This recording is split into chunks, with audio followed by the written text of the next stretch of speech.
খাওয়া দাওয়া করে বেরিয়ে গেছি। এখন ওদেরকে সবাইকে টাটা করে গুড বাই করে চলে যাচ্ছি পিঠে ব্যাগ নিয়ে। আবার চলে এসছে আমাদের ট্রেন, এই ছেড়ে চলে গেল গোপালনগর, এরপরে হচ্ছে সাতবেরিয়া, তারপর হচ্ছে বনগাঁ। ঠিক আছে, আসি শিয়ালদা জাংশন। ভিড়টা দেখো, হাজার হাজার মানুষ। ঠিক আছে, সামনে আমি চলে যাবো, তাই আমার জন্য রান্না বান্না চলছে। ঠিক আছে, একদিকে রুটি ফেলা হচ্ছে, একদিকে তরকারি হচ্ছে।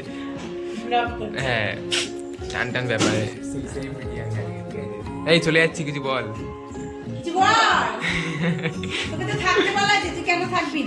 আমি চলে যাচ্ছি, কি করবো, পড়া আছে, কি করবে? পড়া আছে, ছেলের তো পড়া যেতেই হবে। ঠিক আছে, তোরা ঠিক আছে। খাওয়া দাওয়া করে বেরিয়ে গেছি। এখন ওদেরকে সবাইকে টাটা করে গুড বাই করে চলে যাচ্ছি পিঠে ব্যাগ নিয়ে। আবার একরাশ দুঃখ নিয়ে আর প্রচুর আনন্দ করেছি, সবটা নিয়ে এখন আমরা চলে যাচ্ছি। কিছু করার নেই, আবার আসবো, নিশ্চয়ই আসবো, ওরাও আসবে আমাদের বাড়িতে। তো এই আর কি, গ্রামের বাড়িতে বা এরকম দূরে কারোর মাসির বাড়ি পিসির বাড়ি থাকলে ভীষণ আনন্দ হয়। আশা করি এই দুদিন ধরে যে ব্লগগুলো দেখালাম তোমাদেরও খুব ভালো লেগেছে। আবার আসবো, চিন্তা নেই, ওদেরকে দেখতে হবে ব্লগে। আর ওদের সাথে ফটো দেখতে হলে আমার ইনস্টাগ্রাম আইডি নিচে আসছে, ওখানে ক্লিক করে দেখতে পারো। ঠিক আছে, চলো স্টেশনে গিয়ে কথা হচ্ছে।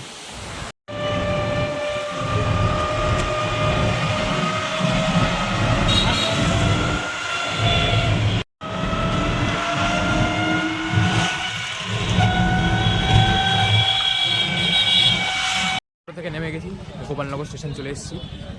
এই যে গোপালনগর স্টেশন সামনে, ওখান দিয়ে আমরা টিকিট কাটবো, ট্রেনে উঠে যাবো। চলো, এখন ট্রেনের জন্য অপেক্ষা করছি, সবাই দাঁড়িয়ে আছে, ট্রেন আসলে উঠে যাবো। চলে এসছে আমাদের ট্রেন, বেটে যাবে রানাঘাট, আমরা পরেরটায় উঠবো যেটা বনগাঁ যাবে।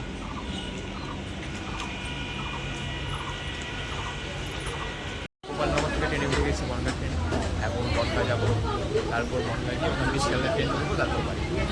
এখন ট্রেন ছেড়ে দিয়েছি, এটা হচ্ছে গোপালনগর স্টেশন, আমরা ছেড়ে চলে যাচ্ছি, তারপর আমরা গেলাম।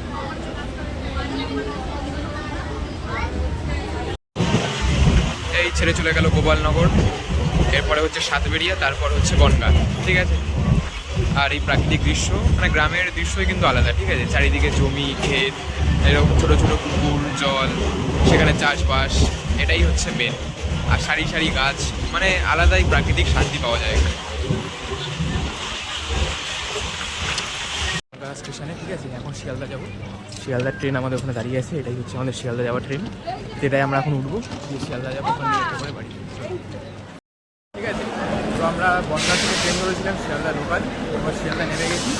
এবার আমার বাড়ি কীভাবে যাওয়া যায়? ঠিক আছে, একদম দমদমে যেতে পারতাম, দমদম থেকে নেমে আমি ডিরেক্ট ওখান থেকে মেট্রো ধরতাম, মেট্রো ধরে আমি চলে যেতাম কবি নজরুল, মানে গড়িয়া। ঠিক আছে, আরেকভাবে যাওয়া যায় হচ্ছে এখান থেকে আমি এখন ট্রেন চেঞ্জ করবো। ঠিক আছে, 16 নম্বর, 17 নম্বর, 18 নম্বর প্রত্যেকটা প্ল্যাটফর্মে সোনারপুর লোকাল, বারুইপুর লোকাল থাকে। ওখান থেকে আমি ট্রেন ধরে চলে যেতে পারবো আমার বাড়ি সোনারপুর, ওখান থেকে অটো ধরে মহামাজারে। ঠিক আছে, প্রত্যেকভাবেই যাওয়া যায়, কিন্তু আমি যেভাবে যাবো সেটা হচ্ছে শিয়ালদা থেকে গ্রিন লাইনে মেট্রো ধরবো, মেট্রো ধরে শিয়ালদা থেকে গ্রিন লাইন মেট্রো ধরবো, ওখান থেকে মেট্রো ধরে তারপর কিন্তু চলে যাব আমি কোথায় যাবো, কবি নজরুল। ঠিক আছে, চেঞ্জ করতে হবে মেট্রো ব্লু লাইনে, গ্রিন লাইন থেকে ব্লু লাইন চেঞ্জ, এটা আমি দেখাবো তোমাদের। এই জন্য কিন্তু আমি একমাত্র মেট্রো করে যাচ্ছি, আর মেট্রো করে যাওয়ার সুবিধা। ঠিক আছে, এসির মধ্যে যাবো আমরা। তো যারা যারা বলো দাদা ব্লগ করতে অসুবিধা হয়, ঠিক আছে, সোশ্যাল অ্যাংজাইটি, ভিড়ের মধ্যে কীভাবে করো তুমি, একবার সামনে ভিড়টা দেখো। আমি এখন আছি শিয়ালদা জাংশনে, ভিড়টা দেখো, হাজার হাজার মানুষ। ঠিক আছে, সামনে পিছনে হাজার হাজার মানুষ, তার মধ্যে দিয়ে হেঁটে যাচ্ছি আমি, কোন এরকম সামনে দিয়ে ব্লগ করছি। ঠিক আছে, তো কখনো এরকম ভাববে না যে সামনে 4 জন কী ভাববে, তাই জন্য করবো কি করবো না। ঠিক আছে, যেটা মনে হবে নিজের করে যাবে। এখন আমরা যাবো শিয়ালদা, ওখান দিয়ে মেট্রো ধরে বাড়ি। চলো, আমাদের শিয়ালদা যে মেট্রো সেটা যাওয়ার পথ। ঠিক আছে, এখান দিয়ে গেলেই কিন্তু এই সাবওয়েটা ধরলেই কিন্তু আমরা পৌঁছে যাবো শিয়ালদা মেট্রো, যেটা হচ্ছে আমাদের গ্রিন লাইন। ঠিক আছে, যেটা আমাদের কানেক্ট করছে হাওড়া ময়দান মেট্রোর সাথে, যেটা আমাদের প্রথম under water metro. Sealdah to sector 5ও যাওয়া যায়, শিয়ালদা টু হাওড়া ময়দানও যাওয়া যায়। ঠিক আছে, এটা হচ্ছে আমাদের গ্রিন লাইন মেট্রো, যেটা কানেক্ট করছে আমাদের হাওড়া ময়দান। আর আর এখান দিয়ে আমরা এখন যাবো, তারপর আমরা খুব টিকিট কাটবো। আজকে শনিবার, আর তার মধ্যে ভিড় দেখো কত, হ্যাঁ প্রচুর ভিড়। শিয়ালদা মানেই কিন্তু ভিড়। ঠিক আছে, শিয়ালদা মেট্রো স্টেশন ভিড় হবে। এখান দিয়ে আমরা এখন টিকিটটা নিয়ে নিই, টিকিটটা নিয়ে তারপর দেখা হচ্ছে। এই নিয়ে নিয়েছি টিকিট আমাদের, ঠিক আছে। টোটাল শিয়ালদা থেকে কবি নজরুল কস্ট করলো 30 টাকা, ঠিক আছে। 30 টাকা কস্ট। এখন আমরা এই যে প্ল্যাটফর্ম 3 আর 4 হচ্ছে হাওড়া ময়দানের জন্য, আমরা 4 থেকে এখন নিচে নেমে যাচ্ছি, ঠিক আছে। চলো। তো মোটামুটি যেখানটা আমাদের স্টেশনটা ছিল, যেখানে টিকিট কাউন্টারটা, সেখানটা কিন্তু প্রচণ্ড ভিড় ছিল, ঠিক আছে। কারণ বেশিরভাগই সবাই যাচ্ছে সেক্টর 5-এর দিকে, কারণ অফিস কাছারি থাকে, তো সেক্টর 5-এর লাইনটাই বেশি ভিড় হয়। তা আমরা যেহেতু যাচ্ছি স্প্ল্যানেড মানে হাওড়া ময়দানের দিকে, সেই দিকটা তুলনামূলক শনিবার আর রবিবার কমই ভিড় হয়, ঠিক আছে। এই দেখো, একজন দুজন ছাড়া কেউ কিন্তু নেই প্ল্যাটফর্মে, ঠিক আছে। এখানে ট্রেন আসবে, আমরা ট্রেন ধরে চলে যাবো স্প্ল্যানেড, ওখান দিয়ে আবার ব্লু লাইনে চেঞ্জ করবো, চেঞ্জ করে কবি নজরুল। চলো।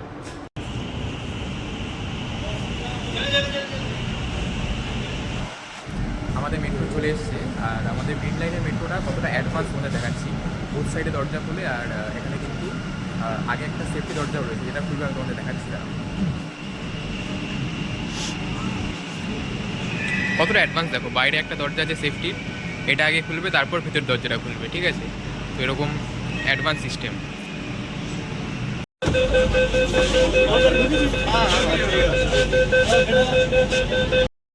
এটা হচ্ছে আমাদের গ্রিন লাইনের মেট্রো, ঠিক আছে। শিয়ালদা থেকে যেটা স্প্ল্যানেডে আসে, এবার আমরা এখন যাচ্ছি ব্লু লাইনের দিকে, যেটা স্প্ল্যানেডের মেট্রো ধরবো আমরা, ঠিক আছে।